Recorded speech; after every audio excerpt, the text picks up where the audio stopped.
Hi అండి. ఈరోజు special వచ్చేసరికి మామిడికాయ చేపల పులుసు అండి. టేస్ట్ అయితే సూపర్ ఉంటుంది. చాలా సింపుల్ అండి. ఒక ప్యాన్ పెట్టుకుని ఆయిల్ వేసుకున్న తర్వాత ఆవాలు, ఆనియన్స్ వేసుకోవాలండి. ఆనియన్స్ మంచిగా కలర్ చేంజ్ అయ్యేంత వరకు ఫ్రై చేసుకోవాలి.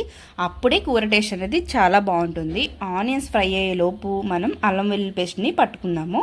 అల్లం వెల్లుల్లి పేస్ట్ ఎప్పుడైనా సరే మార్కెట్లో కొనకండి, ఇంట్లోనే ఫ్రెష్గా తయారు చేసుకోవడానికి ట్రై చేయండి. అల్లం వెల్లుల్లి పేస్ట్ ఇంట్లో చేసుకుని ఒక 1 వీక్ ఫ్రిడ్జ్లో పెట్టుకోవచ్చు కూడండి. ఆనియన్స్ కూడా చూసారా కలర్ మారిపోయిన తర్వాత అల్లం వెల్లుల్లి పేస్ట్ వేసుకొని చక్కగా ఫ్రై అవ్వనివ్వండి. ఇది ఫ్రై అయ్యే లోపు మనం టమాటాలు కూడా మిక్సీ పట్టుకుందాం. టమాటాలు ప్యూరీ కూడా వేసుకున్న తర్వాత దీంట్లోకి కొంచెం పసుపు, కల్లుప్పు వేసుకొని మంచిగా కలుపుకొని ఆయిల్ పైకి తేలేంత వరకు కొంచెంసేపు మగ్గనివ్వండి. కొంచెం వాటర్ కూడా పోసుకోండి, మసాలా మనకి మాడకుండా ఉంటుంది. మీలో ఎంతమందికి చేపల కూర చింతపండు పులుసుతో కాకుండా మ్యాంగోతో ఎంతమందికి ఇష్టమో కామెంట్ చేసేయండి. చూసారా, ఇప్పుడు మనం దీంట్లోకి గరం మసాలా అయితే యాడ్ చేసుకోవాలండి. గరం మసాలా ఫ్రెష్గా ఇంట్లో చేసుకున్నది నేను ఈసారి వీడియో పోస్ట్ చేస్తానండి. గరం మసాలా ఇంట్లో ఎలా చేసుకోవాలో కూడా.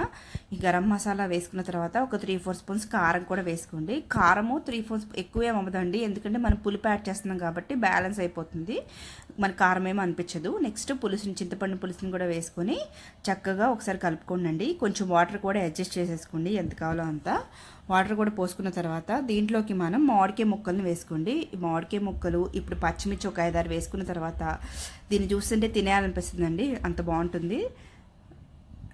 ఈ పచ్చిమిర్చి కూడా యాడ్ చేసుకుని కొంచెంసేపు బాగా పులుసుని మరగనివ్వండి. ఇప్పుడు పులుసు మరిగిన తర్వాత మనం దీంట్లోకి ఫ్రెష్గా క్లీన్ చేసుకున్న ఫిష్ ముక్కల్ని అయితే యాడ్ చేసుకోవాలి. ఇప్పుడు ఒక సీక్రెట్ టిప్, చిన్న బెల్లం ముక్కల్ని అయితే యాడ్ చేసుకోండి, టేస్ట్ అనేది చాలా బాగుంటుంది.